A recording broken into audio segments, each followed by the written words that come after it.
कि बलूचिस्तान की जो टोटल आप अगर कौमी असम्बली की नशिस्तें देखें तो 16 हैं। ये अगर इसको ओवरऑल जो पॉलिटिकल कॉन्टेक्स्ट है उसमें देखें तो इतना ज़्यादा इंपॉर्टेंस नहीं रखता मेरे ख़्याल में कि 16 नशिस्तों के ऊपर मुस्लिम लीग नून इतनी ज़्यादा तगोदो करेगी, क्योंकि उसमें मौलाना फजल रहमान का भी बहरहाल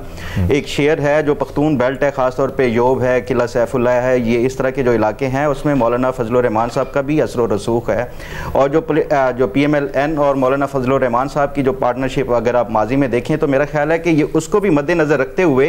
ये मैं नहीं समझता कि जो बलूचिस्तान में जो सियासत का जो महवर होगा ये मुस्लिम लीग नून के हवाले से, ख़ासतौर पे ये जो अभी हालिया बलूचिस्तान के कुछ इलेक्टेबल्स ने मुस्लिम लीग नून में शमूलियत किया है उसकी वजह से। लेकिन इसको अगर आप देखें कि ये पिछले 2 या 3 इलेक्शन से जो इस्टेब्लिशमेंट के हवाले से ये एक तासुर के आप जितने भी इलेक्ट होकर आ रहे हैं बलूचिस्तान से वो ज़्यादातर प्रो इस्टेब्लिशमेंट है। तो ये उस कॉन्टेक्स्ट में अगर देखें तो ये मुस्लिम लीग नून के हवाले से कि जो प्रो इस्टेब्लिशमेंट अब जो जितने भी इलेक्टेबल्स आ रहे हैं मुस्लिम लीग नून में शमूलियत कर रहे हैं, तो इसका मतलब है कि वो नून लीग की कोई इस्टेब्लिशमेंट के साथ इस तरह की कोई जो है वो पार्टनरशिप का बलूचिस्तान के कॉन्टेक्स्ट में अगर देखें तो ये समझ आता है। लेकिन अगर इसको फिर आप देखेंगे बिगर जो कॉन्टेक्स्ट में या पिक्चर में, तो उसमें फिर आपको जितनी भी ये सियासी जमातें हैं असल जो मैदान लगना है वो पंजाब में है, जहाँ पे 141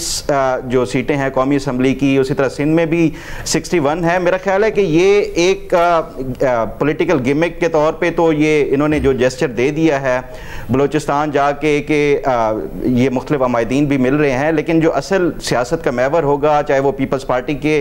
दरमियान हो, मुस्लिम लीग नून, पीपल्स पार्टी और PTI को भी अगर फ्री हैंड दिया गया तो ये पंजाब ही असल मैदान जंग बनेगा जो आने वाले इलेक्शंस होंगे। बलूचिस्तान में बहरहाल ये एक सिंबॉलिक जो है उन्होंने नून लीग ने ये इशारा दिया है कि जो प्रो इस्टेब्लिशमेंट हैं वो अब जो नून लीग के साथ शामिल हो रहे हैं।